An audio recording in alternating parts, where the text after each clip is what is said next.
For today's videos mga kadaks, pag-uusapan natin yung tungkol sa buhay release. Yun nga pala mga kadaks, release nga pala ako nung nakaraang mga linggo, December 1 yun eh. Dahil na nga sa industrial accident nung nakaraang March, at bali 2 beses ako inoperahan, at yung last yun yung November. At saka ikikwento ko yun sa inyo mamaya. At the same time, habang nagkikwento tayo ay enjoy muna natin yung pagmumuni-muni natin dito sa Ansan. Bago nun, intro muna tayo.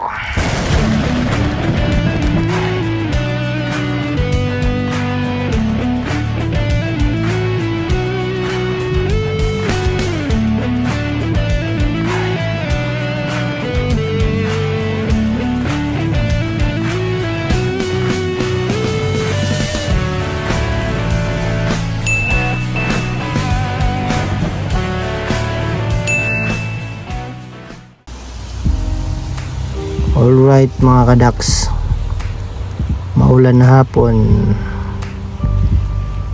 kaya naisipan namin na lumabas ng shelter at magmuni-muni, at pupunta rin pala kami ng food mart.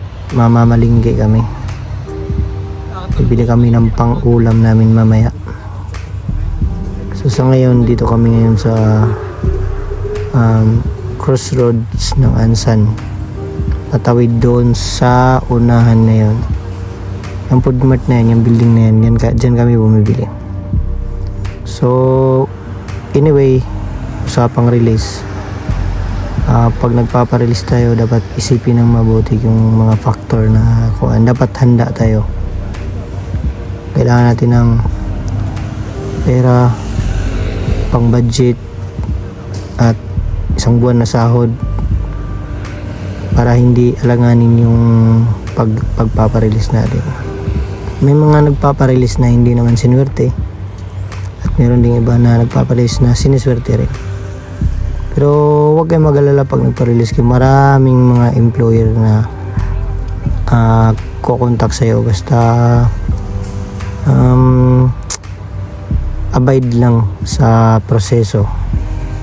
So ganito yun mga kadaks, nag-release ako nung December 1. Usapan na namin yun ng sadyang linggo, settlement na namin na pagtapos ng operasyon ay magre-release na ako, magpipirma na ako ng release.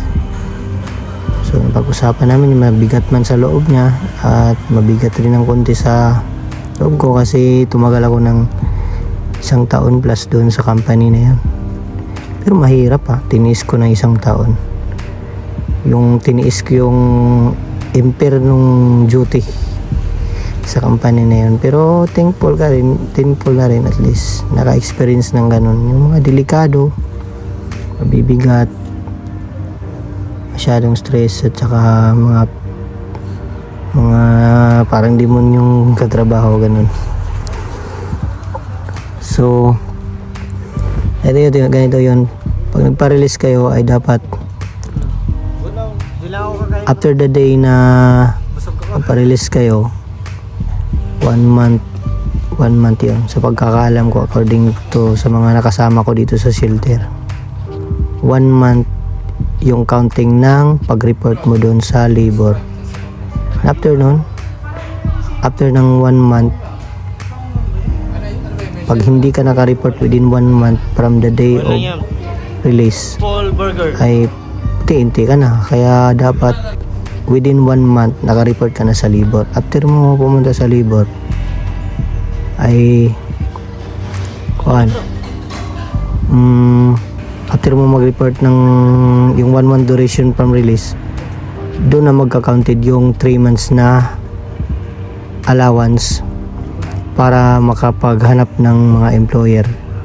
In that 3 months, grabe, kahit 1 week pa lang, dami ng kukontak na employer, ikaw na lang yung aayaw. Kasi araw-araw pag kinancel mo yung binigay sa'yo na employer, automatic may papasok na naman ulit. Tsaka may iinganyo ka kasi nga andun yung mga kuan eh, andun yung address, andun yung benefits. Kaya yung 1 month or 3 months na sinasabi nila, masyadong mahaba na yun. Kaya chill lang kung magpaparelease. So sa pagpaparelease nga pala, may mga shelter naman na pwede nyong pasukan. May konting bayad, mura lang, makakatipid talaga. Pero obey the rules lang. May mga rules kasi na dapat sundin. At yun. So sa mga nagbabalak na magpaparelease dyan, ay isipin lang ng mabuti yung kuan, yung factor at reason na paparelease kayo. At saka marami talaga kayong makikita mga gandang company pa. Kung medyo nahirapan kayo sa company nyo ngayon, laban lang, ipon muna bago magparelease. Mahirap na pag nagparelease ka na gipit. At this time pala dito sa video na to, dito kami ngayon sa Mart, bibili ng pang-ulam. At hanap-hanap na rin ng mai-snack. After that, uwi na ng shelter at magluluto. So yun lang mga kadaks, yun yung tanging masasabi ko tungkol sa buhay release. Makakapagpapahinga ka, makakapaglalaro ka ng kuan, ng sulit. Magagawa mo lahat ng plano mo pag nagpa-release ka. So after release, ready ka na naman sa bagong journey mo, sa trabaho mo, sa bagong kampanya. So okay, so at this moment mga kadaks, yan pala yung nangyari sa kamay ko, kaya na-release. Sa mga magtatanong po, comment na lang po dito sa video. At dito na lang po tayo. And thank you for watching.